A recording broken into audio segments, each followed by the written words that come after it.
ฟังเสียงยินกอง ประชาสองสยามไทย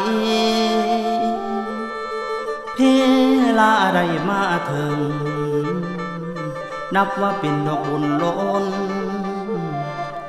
คนทั้งหลายได้คอยทาหาทั้งว่า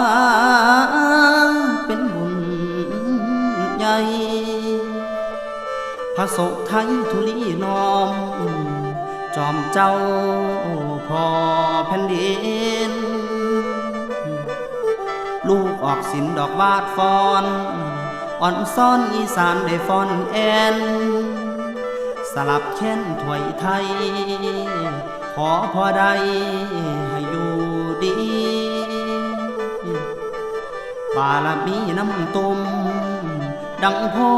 ไส้ต้นใหญ่ลูกสาวไทยได้สน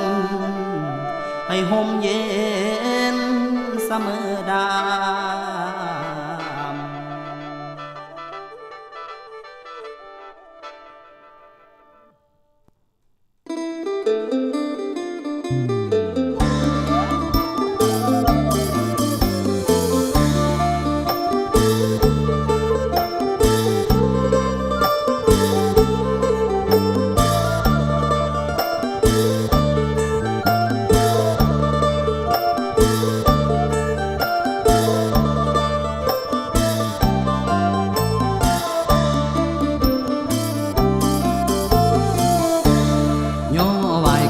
ปนมก่อนถวยทรง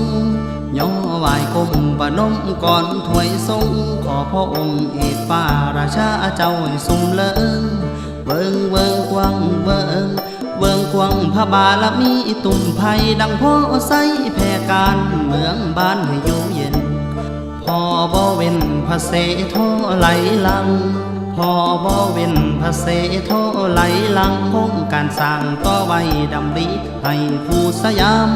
เขื่อนป่าน้ำนาทำดินแกงพอทรงแปลงสรรสร้างวางไว้ให้เฮ็ดน้ำซ้ำแล้วซ้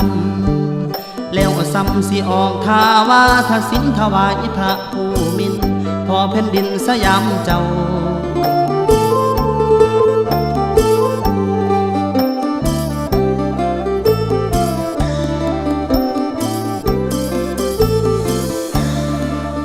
บรรเทาทุกสุขทั่วลาบรรเทาทุกสุขทั่วลาหมู่ปวงประชาน้อมเกล้าสะดุดีขอพระองค์สมเด็จพระภูมิ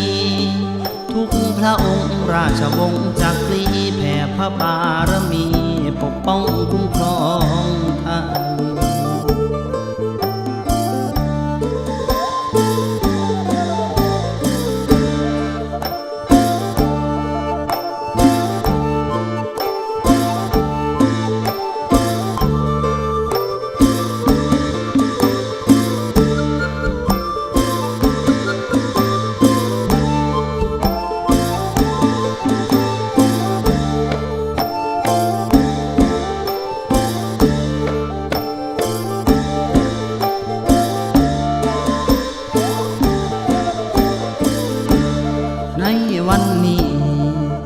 วันนี้สาดุดีขานมวนสีกานวนเถิดไทยใส่แค้นฟ้อนขับล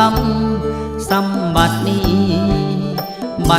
พระผู้มีทรงมันแก่นคู่แผ่นดินใหญ่กวงพ่อหลวงเจ้าได้ทรงเย็น